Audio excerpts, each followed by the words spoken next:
A miracle is a divine operation that transcends what is normally perceived as natural law. It cannot be explained upon any natural basis. So the dictionary describes it as a surprising and welcome event that is not explicable by natural or scientific laws and is there considered to be the work of a divine agency. I love how they say that, divine agency. His recovery was a blessed miracle. That's in quotes, the sentence under that description. And the second one was a highly improbable or extraordinary event, development, or accomplishment that brings very welcome consequences. And the sentence is, it was a miracle that more people hadn't been killed or injured. Number 3, an amazing product or achievement or an outstanding example of something. The synonyms for miracle are wonder, marvel, sensation, phenomenon, supernatural phenomenon, mystery.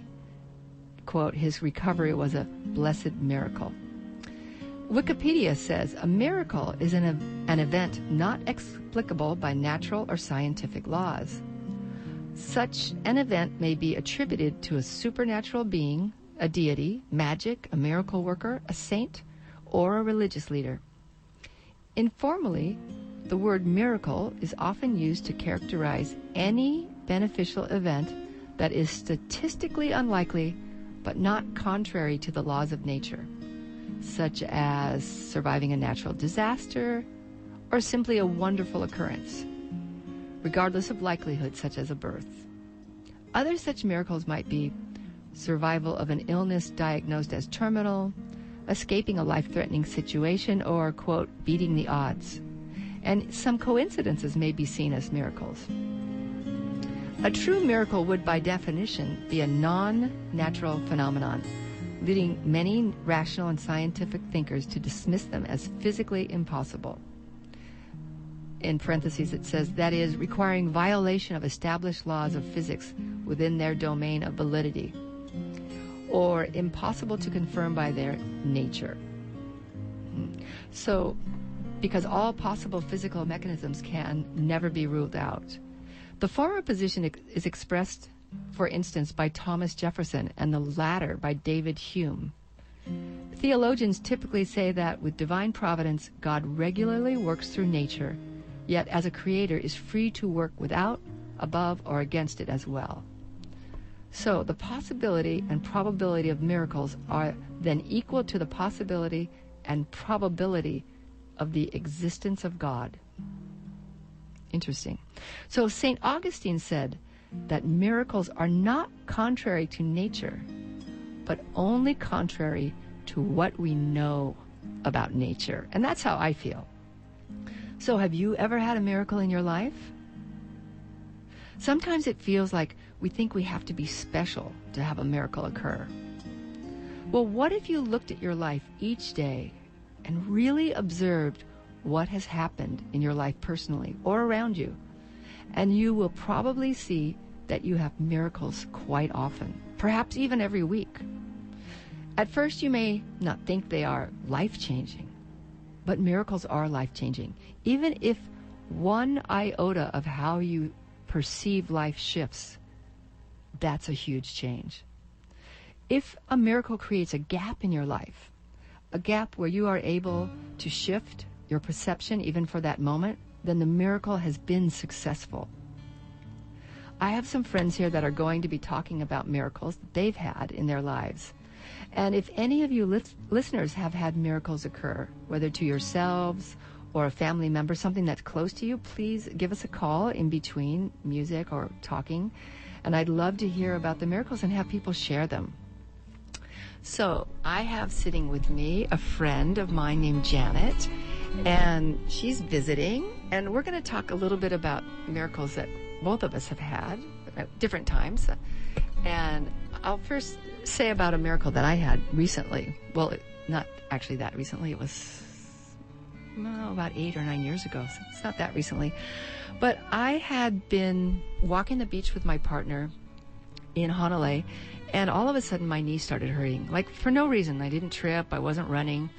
And as we walked to our car, my knee started hurting more and more and more to where I was limping. And we got in the car and drove home, and I had to go to the mall to take my daughter shopping for school. And we walked around the mall, and it was really uncomfortable. And by that night, I just felt in pain. And I had a couple of friends that were coming over for dinner, and one of them was this woman named Linda, and a friend of hers and mine from Mount Shasta. And the man from Mount Shasta was a kind of a mystic and carried the frequency of Saint Germain. That was his guiding energy. And so they came into the house, and I walked up the stairs from my bedroom up into the kitchen, which was like 6 stairs, and my knee hurt so bad. We all sat down in the living room, and I sat on the floor, and my partner was there, and we were talking about spiritual things, but nothing intense. It was like more their life stories. And my partner kind of dozed for a while, woke up, and we just sat there and talked. Well, it was time for them to leave, and we all got up and walked them to their car. And as they drove away, I realized I had no pain in my knee at all. The pain was completely gone, and it had been pretty intense when I sat down. And I waved goodbye. I was kind of trying to get their attention to tell them, but the pain was completely gone, and it never came back. And that was an amazing, amazing experience for me. So, Janet. Yes. Welcome. Thank you, Tosh. It's so nice to have you here. Thank you. It's nice to be here. And I know it's not your thing to be on a microphone, but I would love you to tell us about something that's occurred for you. Well, I wasn't able to smell or taste for about 18 years. And it had just stopped all of a sudden a while back. And I've been working on it for years with different people, acupuncture in this, different ways. And last time I was on island, I was working with you and an acupuncturist, and we worked a couple different days, and all of a sudden I could smell, and I could smell flowers, and I could taste. We started getting out all kinds of things from the refrigerator, and I could taste them. Peanut butter, for instance, and almond butter, and just different berries, and all kinds of different food. And the most amazing for me was I missed the smell of flowers. Right. So much. And we went out, and I could smell the roses. I could smell the ylang-ylang. The ylang-ylang, and so many different flowers that you have in your yard. And it was, to me, a complete miracle. Yeah. That this happened. Yeah, I feel that was a huge miracle also. And part of the miracle too was you had been working on yourself. You had been doing so much inner work. It wasn't external work. It was inner work. And so your openness was so amazing that this shift could occur. And hadn't you been doing acupuncture for quite some time to get that to open it up, and that hadn't done anything? It hadn't done anything. I was working with someone where I live in Santa Barbara for a year. I'd worked with other people over the years, and it was the work we did, the opening of myself, and then the guidance from you too. Right, but it was still you. It was me. You were doing the work, and so letting go of past issues. Yeah. And letting go and facing them, and it was a miracle. Yeah. I mean, it's so wonderful. Yeah. We were so excited. We had a celebration dinner. I know. It was really great. Yeah, and the one thing too, a lot of times with miracles you think they're not going to hold, right? And that was a big one. I remember even for you going, I don't know, I don't want to talk about it too much because maybe tomorrow I won't be able to smell.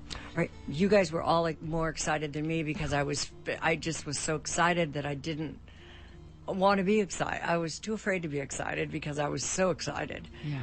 And it is stuck. Right. So, and that was last March, and now we're in July. July, yes. So it's not going anywhere. No. Yeah, it's holding.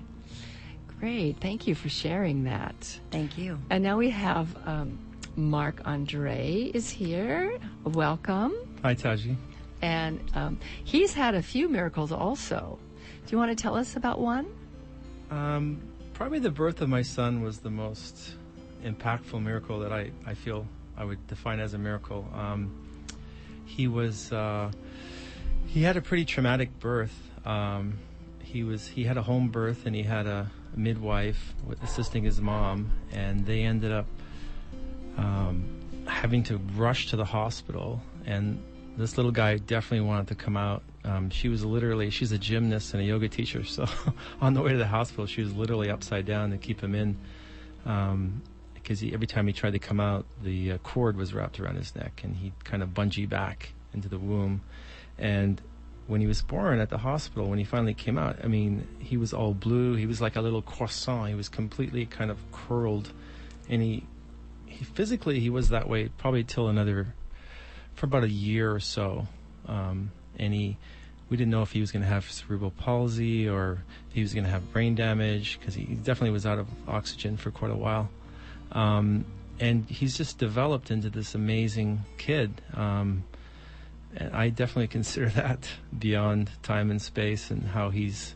So his spine was healed? It came back into balance and alignment? Yeah, we put him on many, many prayer lists through Unity Church and different prayer groups online and friends, and created this network of prayer and intention. And I used to always whisper in his ear, you're going to be like a big, strong, healthy boy. And I believe that just all that positive reinforcement and belief, choosing to see how we wanted him to become, was imperative, and he became that in all aspects. So prayer is another way that I also believe that miracles occur.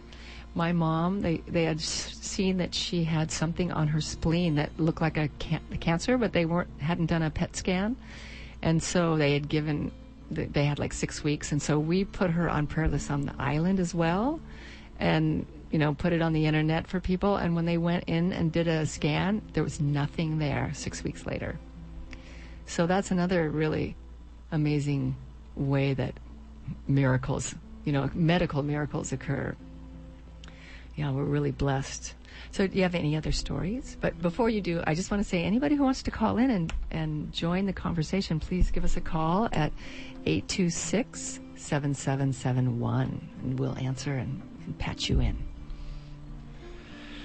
Yeah, this memory was just an ordinary day. I was driving to the South Shore, not particularly any day that was different from another, just kind of a mundane morning drive to work, and traveling on the bypass road in Poipu. And as I entered the bypass, I just started feeling this undeniable bliss and state of almost overwhelming love, and it was like meeting an enlightened being, or feeling that sense of enlightenment, whatever that means. It just took over my being, and it lasted probably about 10 minutes or so. And I've always been committed to a spiritual path, and for me it was a little insight, a little snippet of, wow, this is attainable. This is something that we could all have, and it could perpetuate, and I could live in this state of bliss and oneness. So it was just a beautiful little insight into what is possible. And I felt that was like a miracle. Yeah. Absolutely, in my life. And I've been striving for those moments ever since. So would you all say, I was thinking about this experience I kind of mentioned to you earlier, where this was the same weekend I had this experience with my knee. Mark and I were driving to this beach in Anahola, and Mark's going to tell the story about the monk seal, but we were coming back from having this amazing other miracle, and I had this little zippy little TR6, and the overdrive hadn't worked in years, and we had even taken it to a mechanic to see if they could fix it. And after this experience we were driving away, and I just decided to put it in overdrive. It's just this little part that you pull down, and it should make the car go way faster. And it worked for the first time, for no reason at all.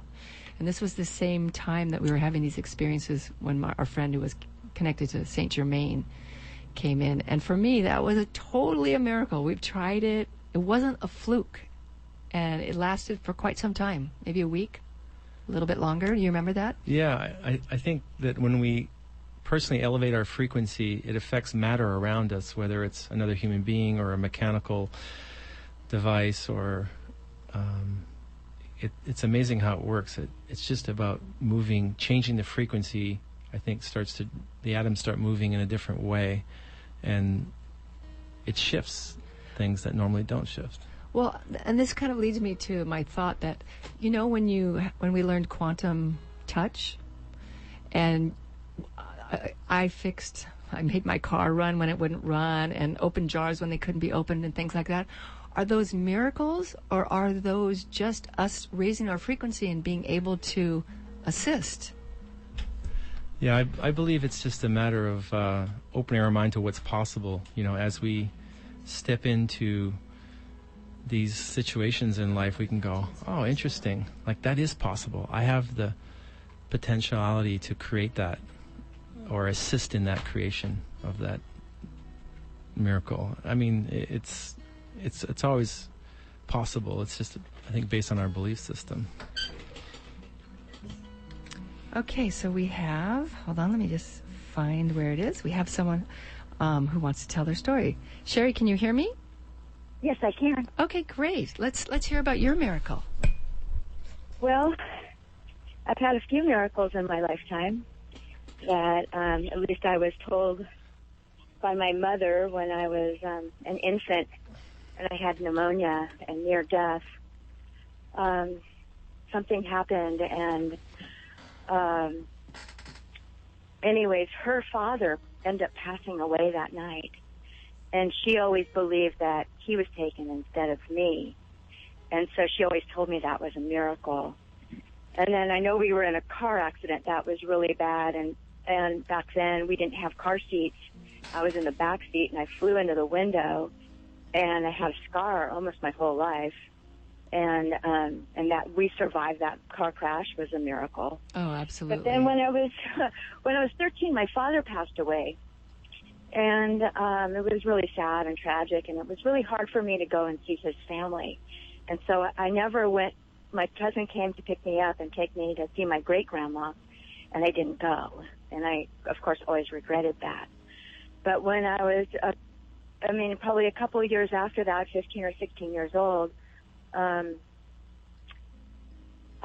I had this feeling, and I couldn't explain it. I had horses and ponies, and I usually would get up in the morning and ride my pony up the hill.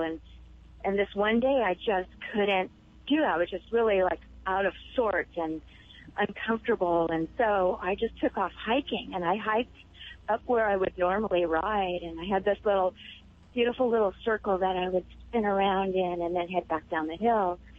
And I sat down in this circle, and I put my head down, and there was a St. Jude sitting right in front of me.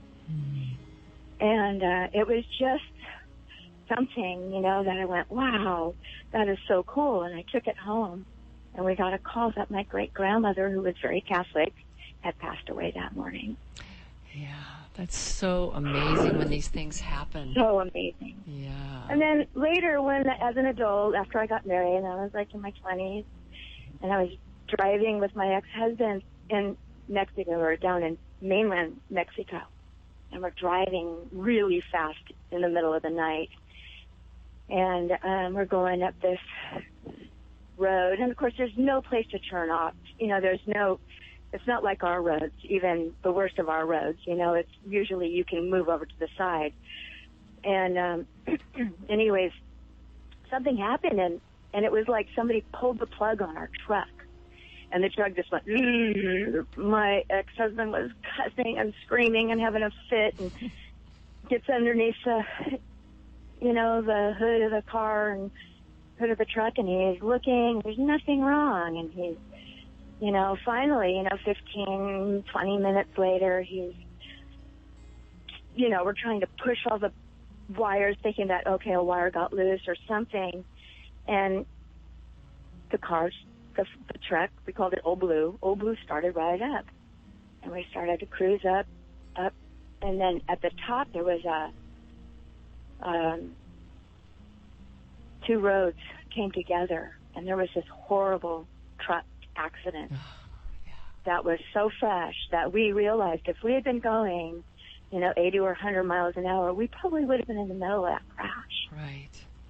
Yeah. And so, amazing. these are the kind of things. It was like, oh, thank you. I just felt so grateful. Yeah. So I had so much gratitude for just, knowing that this was a miracle. Yeah. That we weren't dead right now. And after that, we never drove. You're not supposed to drive at night in Mexico. So, anyways. So later, one of our other trips down to Baja California, on a road in the middle, and it was a kind of a getaway from Southern California, where there was a lot of bad influences for my ex, and so we had to get him away from people. And there was some crazy thing that we went to Ensenada, and all the power was off. And we got to have this very romantic candlelight dinner. And in the next couple of days, we're just driving. And I just remember getting to a spot we thought was going to be really nice, and it was just really wet and miserable. And the guys there said, hey, just keep going. Don't stop here. And I don't know, this sounds really weird, but driving in the middle of nowhere down by Bahia de Los Angeles, the Bay of the Angels, there was like a rift in the sky, and there was angels pouring out of the sky. And you can't tell most people that. They would never believe you. Right. But that's what we saw, and we knew it as a sign that we had made the right decision to leave and to get away from people and to go to somewhere really sacred and safe. And that's great. So you made, in essence, miracles are normal, like these things. When you start to actually pay attention and don't judge what you're experiencing and really listen, this type of miracle, like angels and intuition and a car breaking down, and then having proof that you did the right thing. These are amazing. I think they're amazing miracles as well. So I really appreciate you calling in. Thank you so much. Thank you so much. Yeah. Yes, and I appreciate your music. And if you could tell us who that one lady that was singing "Find Yourself." Oh, that's I'd love to know who that Kathy was. Zaveda. Happy Laveda. Zaveda, Zaveda. Okay. All Happy right. Laveda. Thank you so much. Mahalo. Thank you so much. All right, have a great day. So we have another caller. Hi, caller. Can you hear me? Yes, I can. Okay, so let's hear about your miracle. Wow. Well, first of all, I want to start out by saying thank you for having this, what you guys are speaking about, and a miracle. I mean, obviously they're endless. The first one that happened, just when I was, young, I was in a car accident and driving on the highway, and the kind where you have the hills on the side. Right. So I'm driving, and this person puts their brakes on, and I'm like, oh, God, I don't want to hit this person, So I'm just heading to work, and then my car loses control, and it goes up the hill, and it flips 3 times. And it ends up, where you pull over when you, have to make a stop? Right. It ends up facing side, right there, so facing towards the traffic. And the car was totally totaled. I thought it was the end of my life because I couldn't breathe, And if I wasn't wearing my seatbelt, I would not even be speaking right now. And then an angel, this person pulls up, turns out it was a firefighter, and ended up helping me out. So to me personally, that was a miracle. After that, I had a wake-up call, okay, God, I guess I'm here for a reason. Yeah. You had an angel show up. Yeah, I was like, oh, God, okay. That was, and then also my dad had cancer, multiple myeloma cancer, and we were told that he only had 3 months to live. By the grace again, I do know a little bit about the nervous system and the body and healing and all that. He ended up having to have a stem cell transplant and went into complete remission. Wow. And the doctor said, nope, he's not going to make it. And later, he's still here. Oh, so those are like two major miracles. Absolutely. The other thing I was going to say is, I daily miracles. Yeah. Like little teeny tiny kind that sometimes we forget. You might be in a funk and life isn't going the way that you think it's supposed to be going. And like, for example, a practical miracle, my car wasn't working. And for a while, and okay, shoot, what am I going to do? I'll take the bus. And I called it my prayer meditation walk. I walk to the bus, and somehow somebody would stop by and, like, of course, auntie and uncle, oh, you need a ride. Okay. Made it to the bus. Right. And tying it down practical, Like, yeah.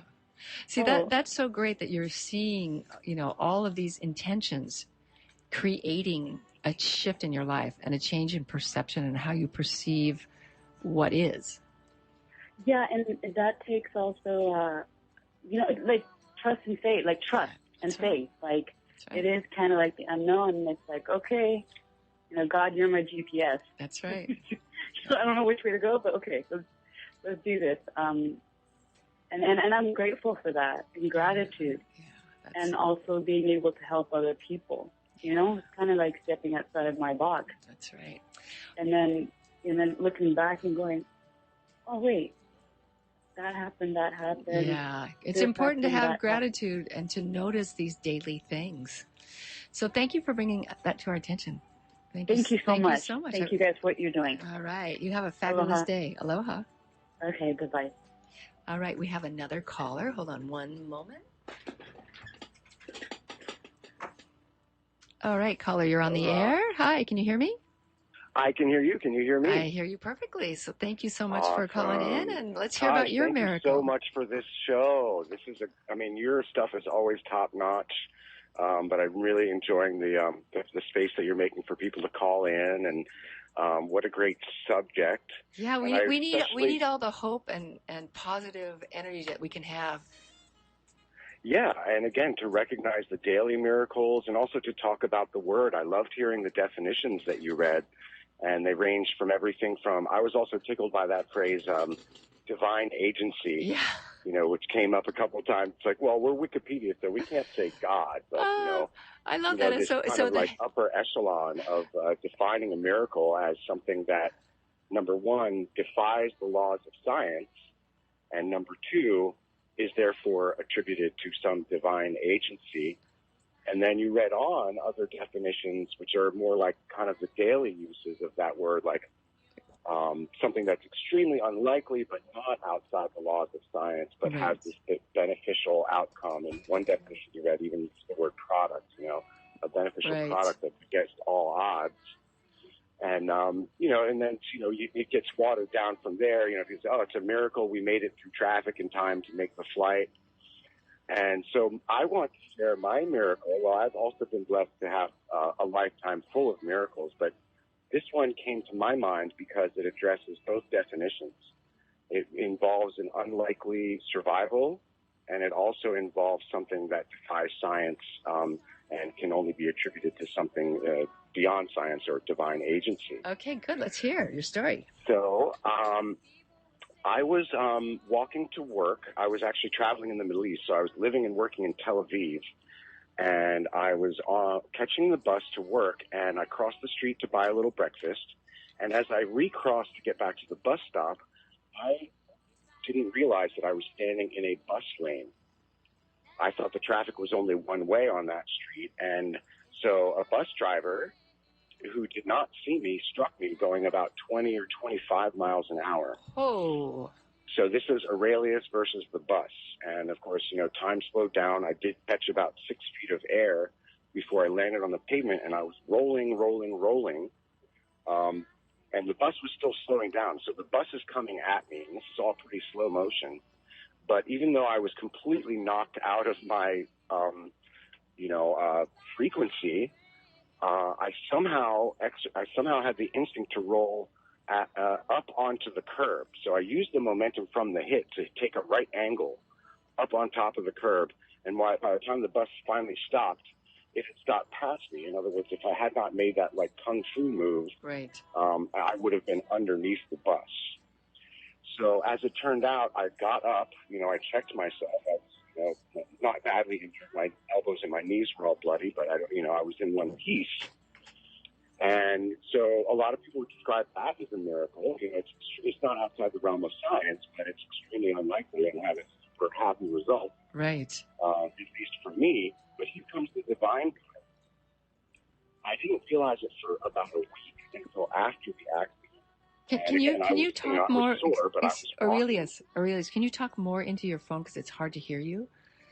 Okay. Thank you. Is this better? Yeah. Okay, great. So what I realized about a week after the accident was that ever since I was 3 years old, I had been having a recurring nightmare about trying to escape from underneath the wheels of a truck or bus. Whoa. And this is a dream that I'd had as young as 3 years old, maybe younger, but it followed me through my teens and 20s, and I was always kind of in this slow motion dream time of trying to escape from underneath the wheels of a truck or a bus. And sure enough, when I was 20 years old, I was hit by a bus and had the training. I trained in dream time. Isn't that fascinating? And I never had that nightmare again.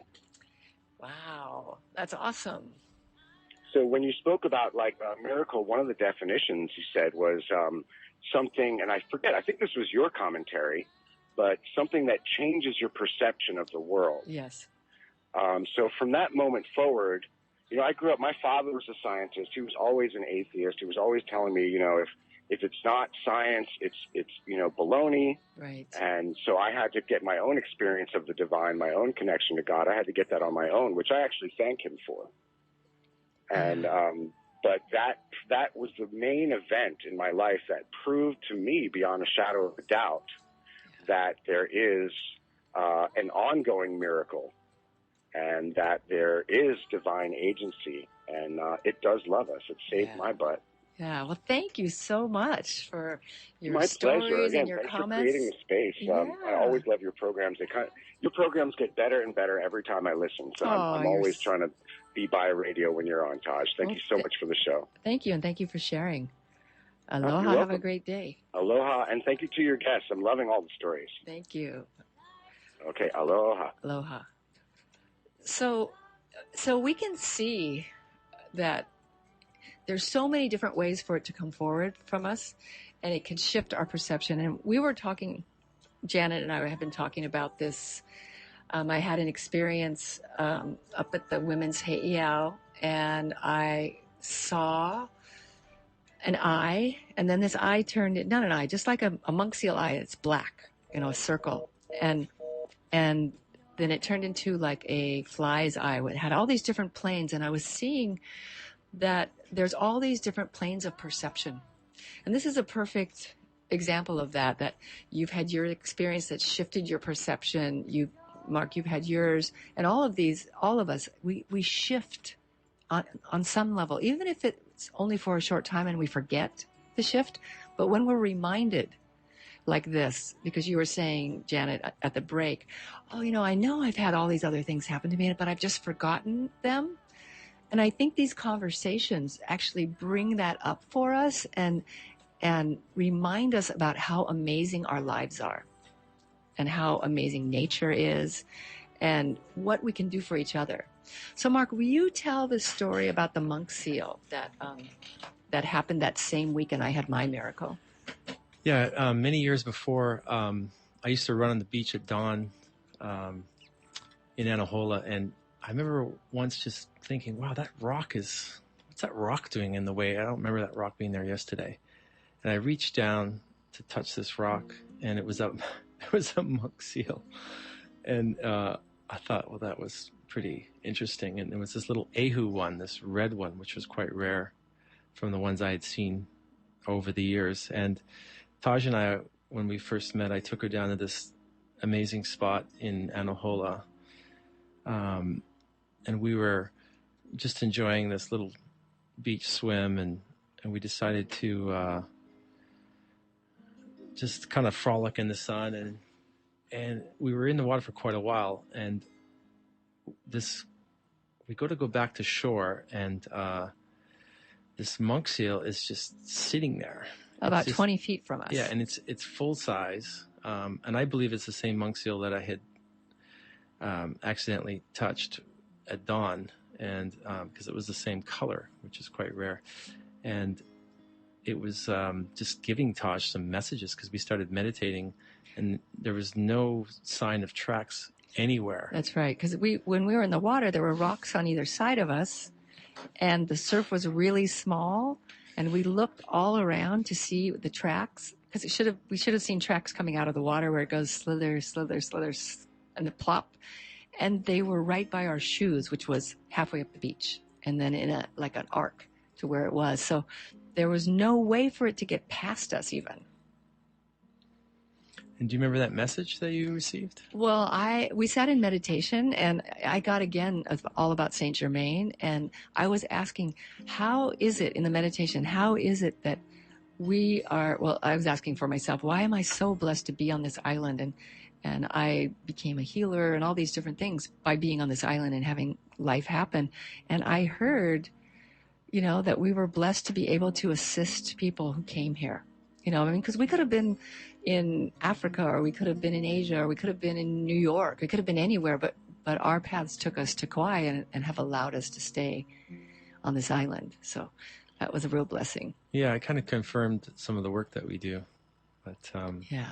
Messages come in many strange ways, and I think it's just to be open to these messages, however they come to us, and how they inspire us. Then we had another one when we were in Ireland. We were doing work. We took my crystal bowls and we played at sacred sites, which were just stones, like 50 different ones. And one day we had finished like 5 of them, and we would just be in prayer and meditation. And we were driving away. And Mark, you finish the story because it's so amazing. Is this when we were leaving that one area? Mm-hmm. In Northern Ireland. Yeah, and all of a sudden, the windows started going up and down erratically, and Taj was like, "Are you doing that?" I'm not even opening the windows. It's just happening on its own. And she was kind of in disbelief, and as she's looking down, it just keeps happening, and we're like, "Well, we better pull over. Something's going on." So we pulled over, and it was like the nature spirits were thanking us. It was absolutely. And showing us their presence. And that was kind of the agreement that we had. If we were going to go through do this work across Ireland, it was kind of bitterly cold that we asked nature to reveal itself. We asked for rainbows, and we asked for sunshine. And we pretty much had one of those 3 things happen every day. We did. And then when we were in our last spot on the mountain that was supposed to be the most sacred mountain in Ireland, called Slemish, it was way too windy to play, and we had gone, it was like probably 8 o'clock at night, just before the sun is going to set, and we went up to this rock and just meditated for a little while and walked back to the car, and before Mark put the key in the door, the windows rolled down. There were electric windows, so, it was like being played with. And so my experience of nature, when you're honoring nature, is amazing miracles. I have to call them miracles. Happen to show you you're doing your heart's work, or you're assisting on some deep level. Yeah, they remind us that they're present, and it's like choosing to see things beyond the veil in the normal dimension that we function in. It's like, oh, this is possible. This is part of our reality too, and being sensitive to that. Yeah, definitely.